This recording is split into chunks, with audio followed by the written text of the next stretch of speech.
Pour couper le robinet du pétrole russe, il faudra beaucoup de coordination entre les pays et le secteur privé. Et en premier, les navires transporteurs et les assureurs.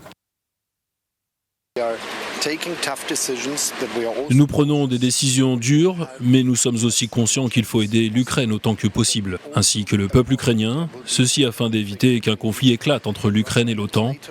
Il faut être dur tout en pensant aux besoins.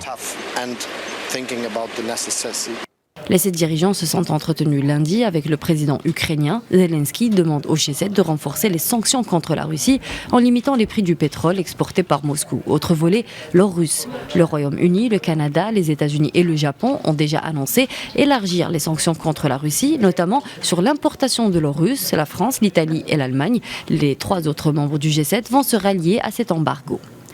Volodymyr Zelensky a encore plaidé la cause de son pays. Pour le président ukrainien, chaque missile russe est un argument de plus dans les négociations avec ses partenaires.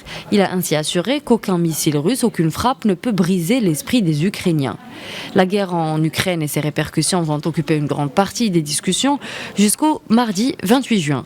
Pendant 3 jours, l'OTAN va discuter des problèmes auxquels l'Alliance est confrontée. Les pays de l'OTAN vont porter à plus de 300 000 militaires leurs forces à haut niveau de préparation et devraient s'entendre avec l'Ukraine pour convenir d'intensifier et de maintenir le soutien à plus long terme lors du sommet.